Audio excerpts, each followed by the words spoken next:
ಆಂಧ್ರ ಪ್ರದೇಶದ ಗಡಿಭಾಗದಲ್ಲಿದೆ. ನಮ್ಮ ಕಾಂಗ್ರೆಸ್ ಪಕ್ಷದ ಎಲ್ಲ ಮುಖಂಡರು ನಾವು ಹಳ್ಳಿಗಳಿಗೆ ಹೋದಾಗ, ಕಾಂಗ್ರೆಸ್ ಪಕ್ಷವನ್ನು ಕಟ್ಟಕ್ಕೆ ಹಳ್ಳಿಗಳಿಗೆ ಹೋದಾಗ ನಮಗೆ ನಿರುದ್ಯೋಗ ಸಮಸ್ಯೆ ಎಷ್ಟಿದೆ ಅಂತ ಗೊತ್ತಿದೆ. ಆ ನಿರುದ್ಯೋಗ ಸಮಸ್ಯೆ ನಾವು ಹೆಣ್ಣು ಮಕ್ಕಳು ಮಾತಾಡುವಾಗ, ಹುಡುಗರನ್ನ ಯುವತಿಯರನ್ನ ಮಾತಾಡುವಾಗ ಹಳ್ಳಿಗಳಲ್ಲಿ ಎಷ್ಟು ಮಟ್ಟಿಗೆ ಇದೆ ಅಂತ ಗೊತ್ತಾಗುತ್ತೆ. ಅವರಲ್ಲಿ ಪ್ರತಿಭೆ ಇದೆ. ಆ ಪ್ರತಿಭೆಯನ್ನ ನಾವು ಆಚೆ ತರಬೇಕು. ಈಗ ವಿಲೇಜ್ ಅಲ್ಲೇ ಕುತ್ಕೊಂಡ್ರೆ ಆ ಪ್ರತಿಭೆಯನ್ನು ನಾವು ಆಚೆ ತರಕ್ಕಾಗಲ್ಲ. ಈ ನಿಟ್ಟಿನಲ್ಲಿ ನಮ್ಮ ನಾಯಕರು ಎಲ್ಲ ಸೇರ್ಕೊಂಡು ನಮ್ಮ ಕೊತ್ತೂರು ಮಂಜುನಾಥ ಅಣ್ಣನವರ ಸಹಕಾರದೊಂದಿಗೆ ನಾವು ಸಮಾಲೋಚನೆ ಮಾಡಿದಾಗ ಉದ್ಯೋಗ ಅವಕಾಶಕ್ಕಾಗಿ ಒಂದು ಉದ್ಯೋಗ ಮೇಳವನ್ನು ಆಯೋಜನೆ ಮಾಡೋಣ ಅಂತ ಎಲ್ಲರೂ ನಮ್ಮ ಎಲ್ಲ ಗಣ್ಯರೆಲ್ಲ ಸೇರ್ಕೊಂಡು ಒಂದು ತೀರ್ಮಾನಕ್ಕೆ ಬರ್ತೀವಿ. ಯುವಕ ಯುವತಿಯರು ಕೂಡ ನೀವು ಈ ಬೆಂಗಳೂರಿಗೆ ಹೋಗಿ ಅಲ್ಲೆಲ್ಲ ಎಷ್ಟು ಕಷ್ಟಪಡ್ತೀರ ಅನ್ನೋದು ನಮಗೆಲ್ಲ ತಿಳಿದಿರೋ ವಿಷಯನೇ. ಮುಂದಿನ ದಿನಗಳಲ್ಲಿ ಈ ಉದ್ಯೋಗ ಅವಕಾಶವನ್ನು ಕೊಡಬೇಕಾದ್ರೆ ನಾವು ಶಿಬಿರಗಳನ್ನು ಏರ್ಪಡಿಸಿದ್ರೆ ಇನ್ನೂ ಸ್ವಲ್ಪ ನಿಮಗೆ ಈಸಿ ಆಗುತ್ತೆ. ಟ್ರೈನಿಂಗ್ ಸೆಂಟರ್ಗಳು ಈಗ ನಾವು ಏಕಾಏಕಿ ನಿಮಗೆ ಉದ್ಯೋಗ ಅವಕಾಶಕ್ಕೆ ಕಲ್ಪಿಸಕ್ಕೆ ನಾವು ಅವಕಾಶ ಮಾಡಿಕೊಟ್ಟಿದ್ದೀವಿ. ಮುಂದಿನ ದಿನಗಳಲ್ಲಿ ಎಲ್ಲ ರಂಗದಲ್ಲೂ ಶಾರ್ಟ್ ಟೈಮ್ ಶಿಬಿರಗಳನ್ನು ಏರ್ಪಡಿಸಿ ಆ ಶಿಬಿರಗಳ ಮೂಲಕ ನಿಮ್ಮ ಉದ್ಯೋಗ ಅವಕಾಶಗಳನ್ನು ಕಲ್ಪಿಸಕ್ಕೆ ಮತ್ತು ಕಂಪನಿಗಳ ಜೊತೆಯಲ್ಲಿ ನಾವು ಒಂದು ಸೇತುವೆಯಾಗಿ ಕೊಂಡಿಯಾಗಿ ನಾವು ಕೆಲಸ ಮಾಡಬೇಕಂತ ತೀರ್ಮಾನ ಮಾಡಿಕೊಂಡಿದ್ದೀವಿ.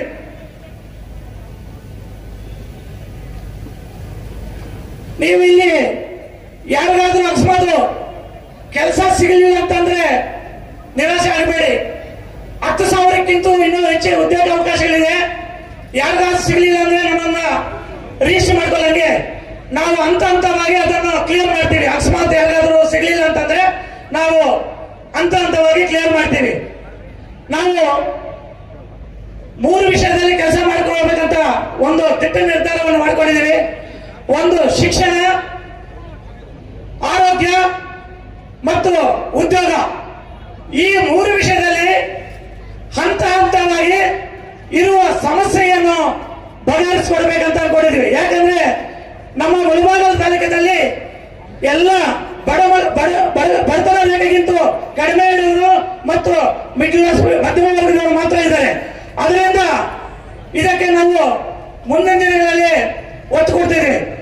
ಈಗ ನಾವು ಪ್ರತಿದಿನವೂ ಒಂದು ದೀರ್ಘ ಸುಮಡಿ ಭವ ಅಂತ ಹೇಳ್ಬಿಟ್ಟು ಒಂದು ಹೆಣ್ಣು ಮಕ್ಕಳಿಗೆ ಮಡಿಲು ತುಂಬುವ ಕಾರ್ಯಕ್ರಮವನ್ನು ಮಾಡಬೇಕಂತ ಆಯೋಜನೆ ಮಾಡಿದ್ದೀವಿ. ಅದರ ಜೊತೆಗೆ ಪ್ರತಿ 6 ತಿಂಗಳಿಗೊಮ್ಮೆ ನಾವು ಶಿಕ್ಷಣದ ಬಗ್ಗೆ ಆಗಲಿ, ಆರೋಗ್ಯದ ಬಗ್ಗೆ ಆಗಲಿ, ಉದ್ಯೋಗ ಬಗ್ಗೆ ಆಗಲಿ ಯಾವುದಾದ್ರೂ ಒಂದು ರಂಗದಲ್ಲಿ ಒಂದು ಕಾರ್ಯಕ್ರಮವನ್ನು ಆಯೋಜನೆ ಮಾಡಬೇಕಂತ ನಮ್ಮ ಎಲ್ಲ ಕಾಂಗ್ರೆಸ್ ಮುಖಂಡರ ಎಲ್ಲರೂ ಸೇರಿ ನಮ್ಮ ಕೊತ್ತೂರು ಮಂಜುನಾಥರ ಸಹಕಾರದೊಂದಿಗೆ ಕಾರ್ಯಕ್ರಮಗಳನ್ನು ಮಾಡಬೇಕಂತ ತೀರ್ಮಾನ ಮಾಡಿದ್ದೀವಿ. ನಾನು 2023ರಲ್ಲಿ MLAಗೆ ಅಭ್ಯರ್ಥಿಯಾಗಿ ನನಗೆ ಇಲ್ಲಿ ಮಾಡ್ತಾರೆ. ನಾನು 20ನೇ ತಾರೀಕು ಲಾಸ್ಟ್ ಡೇಟ್ ಇರುತ್ತೆ. 19ನೇ ತಾರೀಕು ಮಧ್ಯರಾತ್ರಿಯಲ್ಲಿ 3 ಗಂಟೆಗೆ ನನಗೆ ಹೇಳ್ತಾರೆ, ನೀನು ನಾಳೆ ಬೆಳಗ್ಗೆ 6 ಗಂಟೆಗೆ ಬರಬೇಕು, ನಿಮ್ಮನ್ನ ಅಭ್ಯರ್ಥಿಯಾಗಿ ಮಾಡ್ತೀವಿ ಅಂತ. ಆ ವಿಷಯದಲ್ಲಿ ಇಲ್ಲಿ ಗಣ್ಯರು ಇದ್ದಾರೆ. ರಾತ್ರಿ 3 ಗಂಟೆಯಲ್ಲಿ ನನ್ನ ಮೇಲೆ ಅಭಿಮಾನ ಇಟ್ಟು 3 ಗಂಟೆಯಲ್ಲಿ ಕರೆಸ್ಕೊಳ್ತಾರೆ. ನಾನು ಇಲ್ಲಿ MLA ನಿಲ್ಬೇಕಂತ ನಾನು ಯೋಚನೆ ಮಾಡಿರೋದಿಲ್ಲ. ಅಂಥದ್ರಲ್ಲಿ ನಮ್ಮ ಕಾಂಗ್ರೆಸ್ ಪಕ್ಷದ ಎಲ್ಲ ಮುಖಂಡರು ನನ್ನ ಮೇಲೆ ವಿಶ್ವಾಸ ಇಟ್ಟು ರಾತ್ರಿ 3 ಗಂಟೆಯಲ್ಲಿ ಕರೆಸ್ಕೊಂತಾರೆ. ಅದರಲ್ಲಿ ತುಂಬಾ ಜನ ಇಲ್ಲಿ ಗಣ್ಯರು ಇದ್ದಾರೆ. ಅಭ್ಯರ್ಥಿ ಮಾಡಿ ಸುಮಾರು ನನಗೆ 70,000 ಮತಗಳನ್ನು ಕೊಟ್ಟಿದ್ದಾರೆ. ನನ್ನ ಮೇಲೆ ವಿಶ್ವಾಸ ಇಟ್ಟು 70,000 ಮತಗಳನ್ನು ಕೊಟ್ಟಿದ್ರ. ಆ 70,000 ಜನ ನನ್ನ ಮೇಲೆ ವಿಶ್ವಾಸ ಬಿಟ್ಟಿದ್ರೆ ನಾನು ಏನೋ ಒಂದು ಕಾರ್ಯಕ್ರಮಗಳನ್ನು ರೂಪಿಸಬೇಕು, ಮುಂದಿನ ದಿನಗಳಲ್ಲಿ ಅವ್ರಿಗೆ ಏನಾದರೂ ಮಾಡಬೇಕು ಅಂತ ದಿಟ್ಟ ನಿರ್ಧಾರವನ್ನು ತೆಗೆದುಕೊಂಡಿದ್ದೀನಿ. ನನಗೆ ಅವ್ರ ಋಣಾಕರ ತೀರಿಸ್ಕೋಬೇಕಂತ ದಿಟ್ಟ ನಿರ್ಧಾರ ಇಟ್ಟಿದ್ದೀನಿ. ನನ್ನ ಮೇಲೆ ವಿಶ್ವಾಸ ಇಟ್ಟ ಕೊತ್ತೂರು ಮಂಜಣ್ಣನಾಗಲಿ, ಇಲ್ಲಿ ನಮ್ಮ ಕಾಂಗ್ರೆಸ್ ಮುಖಂಡರಾಗಲಿ ನನಗೆ ಟಿಕೆಟ್ ಕೊಡಕ್ಕೆ ಅವರು ನಿದ್ದೆ ಮಾಡಿಲ್ಲ, ಊಟ ಮಾಡಿಲ್ಲ, ಅಷ್ಟು ಕಷ್ಟಪಟ್ಟಿದ್ದಾರೆ. ಅವರಿಗೆಲ್ಲರಿಗೂ ನಾನು ಧನ್ಯವಾದಗಳನ್ನು ತಿಳಿಸಲು ಹೇಳ್ತಾ ಇದ್ದೀನಿ. ನಾನು ಒಂದು ಉದ್ಯಮಿ ಆದರೂ ನನಗೆ 70,000 ಮತಗಳನ್ನು ಕೊಟ್ಟಿದ್ದೀರಾ. ನಾನು ಬಿಸ್ನೆಸ್ ಮಾಡ್ತಾ ಇದ್ರು, ಎಲ್ಲೇ ಇದ್ರು ನನಗೆ ಈ ಮುಳಬಾಗದ ಬಗ್ಗೆ, ಈ ಮಹಾಜನದ ಬಗ್ಗೆ ನನಗೆ ಕಾಳಜಿ ಇದೆ. ಏನಾದರೂ ಒಂದು ದಿಟ್ಟ ನಿರ್ಧಾರ ತಗೊಂಡು ಏನಾದರೂ ಒಂದು ಮಾಡ್ಬೇಕು ಅನ್ಕೊಂಡಿದ್ದೀವಿ. ಮುಂದಿನ ದಿನಗಳಲ್ಲಿ ಹಂತ ಹಂತವಾಗಿ ಆ ಕಾರ್ಯಗಳನ್ನು ರೂಪಿಸ್ತೀನಿ. ಇದು ರಾಜಕೀಯ ವೇದಿಕೆ ಅಲ್ಲ, ದಯವಿಟ್ಟು ಕ್ಷಮಿಸಬೇಕು. ಆದರೆ ರಾಜಕೀಯ ವೇದಿಕೆ ಅಲ್ಲದಿದ್ದರೂ ಸಹ ನಾವು ಕೆಲವು ರಾಜಕೀಯ ವಿಷಯಗಳನ್ನು ಮಾತಾಡಬೇಕಾಗುತ್ತೆ, ಕ್ಷಮಿಸಬೇಕು. ರಾಜಕೀಯದ ಬಗ್ಗೆ ಸ್ವಲ್ಪ ಅನಿಸಿಕೆಗಳನ್ನು ನಾನು ಅನಿಸ್ಕೋಬೇಕಾಗುತ್ತೆ. ನನಗೆ ನಮ್ಮ ಮಂಜಣ್ಣವರ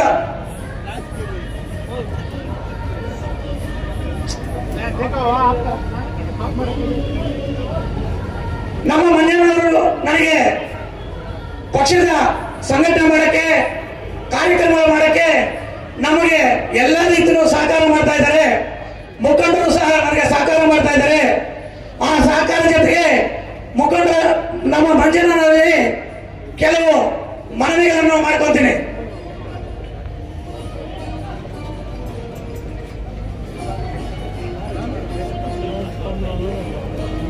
ನಮ್ಮದು ರಾಜಕೀಯ ವೇದಿಕೆ ಆಗಿರೋದ್ರಿಂದ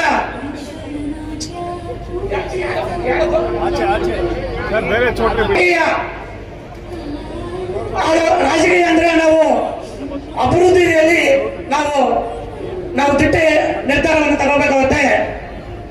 ಅಭಿವೃದ್ಧಿ ವಿಷಯದಲ್ಲಿ, ಈ ಮುಳಬಾಗಿಲ ಅಭಿವೃದ್ಧಿ ವಿಷಯದಲ್ಲಿ ನಾವು ರಾಜಕೀಯ ಮಾಡಲ್ಲ. ಆದರೆ ನಾವು ಮುಳಬಾಗಿಲ ಅಭಿವೃದ್ಧಿಗೆ ಮಾತ್ರ ನಾವು ಗಮನ ಕೊಡ್ತೀವಿ.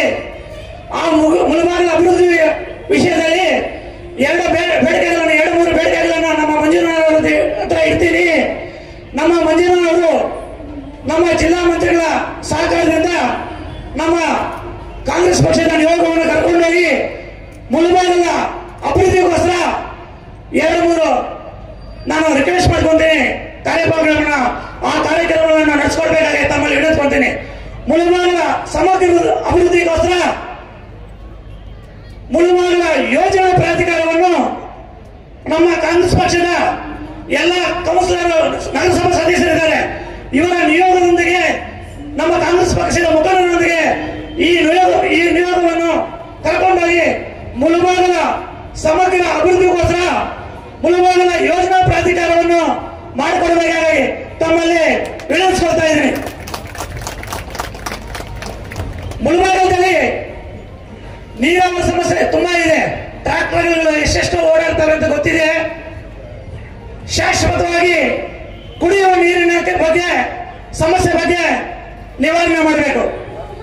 ಈಗ ನಮ್ಮದೇ ಆದಂತಹ ಸರ್ಕಾರ ಇರುವುದರಿಂದ ನಮ್ಮ ಜಿಲ್ಲಾ ಮಂತ್ರಿಗಳ ಸಹಕಾರದೊಂದಿಗೆ, ನಿಮ್ಮ ಸಹಕಾರದೊಂದಿಗೆ ಕುಡಿಯುವ ನೀರಿನ ಶಾಶ್ವತ ಪರಿಹಾರಕ್ಕಾಗಿ ನಮ್ಮ ಕಸಬಾ ಹೋಬಳಿಯಲ್ಲಿ ಯಾವುದಾದ್ರೂ ಒಂದು ಸ್ಥಳವನ್ನು ನಿಗದಿಪಡಿಸಿ ಒಂದು ಡ್ಯಾಮ್ ಅನ್ನು ನಿರ್ಮಾಣ ಮಾಡಿ ಆ ಡ್ಯಾಮ್ ಮುಖಾಂತರ ಶಾಶ್ವತವಾದ ನೀರಾವರಿಗೆ ಒತ್ತು ಕೊಡಬೇಕಂತ ನಾನು ತಮ್ಮಲ್ಲಿ ಮನವಿ ಮಾಡಿಕೊಂತೀನಿ.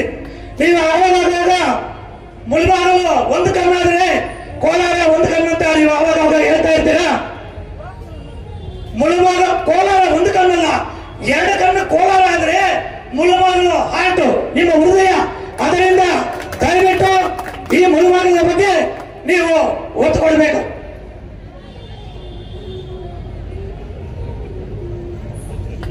ಈ ನಿರುದ್ಯೋಗ ಸಮಸ್ಯೆ ಕೂಡ ತುಂಬಾ ಇದೆ. ಹಳ್ಳಿಗಳಿಗೆ ಹೋದಾಗ ಈ ನಿರುದ್ಯೋಗ ಸಮಸ್ಯೆಯ ಬಗ್ಗೆ ಗೊತ್ತಾಗುತ್ತೆ. ಅದರಿಂದ ಈ ನಿರುದ್ಯೋಗ ಸಮಸ್ಯೆಯನ್ನು ನಿವಾರಣೆ ಮಾಡಬೇಕಾದ್ರೆ ನಮ್ಮ ಕಾಂಗ್ರೆಸ್ ಪಕ್ಷದಿಂದ ವರ್ಷನೂ ಹಂತವಾಗಿ ಈ ನಿರುದ್ಯೋಗ ಸಮಸ್ಯೆಯನ್ನು ನಿವಾರಣೆ ಮಾಡಲು ನಾನಾ ರೀತಿಯ ಕಾರ್ಯಕ್ರಮಗಳನ್ನು ಹಮ್ಮಿಕೊಂಡು ಮುಂದಿನ ದಿನಗಳಲ್ಲಿ ನಿರುದ್ಯೋಗ ಸಮಸ್ಯೆಯನ್ನು ಪರಿಹಾರ ಮಾಡ್ತೀವಿ. ಹಾಗೆ ಕಾಂಗ್ರೆಸ್ ನಮ್ಮ ಕೊತ್ತೂರು ಮಂಜನಹಳ್ಳಿಯಲ್ಲಿ ಒಂದು ಮನವಿ, ಯಾವ್ದಾದ್ರು ಇಂಡಸ್ಟ್ರಿಗೆ ಏನಾದ್ರು ತಾವು ಪ್ರಪೋಸಲ್ ಮಾಡಿದ್ರೆ ಒಳ್ಳೆಯದಂತ ನಾನು ಈ ಸಂದರ್ಭದಲ್ಲಿ ಕಷ್ಟಕರ ವಿಷಯ ಆದರೂ ಎಲ್ಲರ ಸಮ್ಮುಖದಲ್ಲಿ ಒಂದು ಬೇಡಿಕೆ ಇಟ್ಟಿದ್ದೀನಿ. ಹಾಗೆ ಇದೇ ರೀತಿ ಇನ್ನೂ ಅನೇಕ ಕಾರ್ಯಕ್ರಮಗಳಿದೆ. ನಾವು ಮುಂದಿನ ದಿನಗಳಲ್ಲಿ ಹೇಳ್ತೀವಿ. ಈಗ ಸಮಯ ಕಾಲಾವಕಾಶ ಕಡಿಮೆ ಇರೋದ್ರಿಂದ ದಯವಿಟ್ಟು ಕ್ಷಮಿಸಬೇಕಾಗುತ್ತೆ. ನನ್ನ ಈ ಕಾರ್ಯಕ್ರಮಕ್ಕೆ ಪ್ರತ್ಯಕ್ಷವಾಗಿ ಪರೋಕ್ಷವಾಗಿ ಎಲ್ಲ ಸಪೋರ್ಟ್ ಮಾಡಿರುವಂತ ಮುಂಚೂಣಿ ಘಟಕದ ಎಲ್ಲ ನನ್ನ ಕಾಂಗ್ರೆಸ್ ಮಿತ್ರರು, ಕಾರ್ಯಕರ್ತರು, ಮುಖಂಡರು, ಕಂಪನಿಯವರು, ಪೊಲೀಸ್ ಡಿಪಾರ್ಟ್ಮೆಂಟ್, ಮೀಡಿಯಾದವರು, ಪತ್ರಿಕಾ ಮಿತ್ರರು, ಎಲ್ಲ ನನ್ನ ಸಪೋರ್ಟ್ ಮಾಡಿದಂತ ಎಲ್ಲ ಮಿತ್ರರು, ನಿರುದ್ಯೋಗಿ ಯುವಕ ಯುವತಿಯರು, ಅಣ್ಣ ತಮ್ಮಂದರು ಎಲ್ಲರಿಗೂ ನಿಮಗೆ ವಂದಿಸುತ್ತಾ ನನ್ನ ಮಾತುಗಳನ್ನು ಮುಗಿಸುತ್ತೇನೆ. ಜೈ ಹಿಂದ್.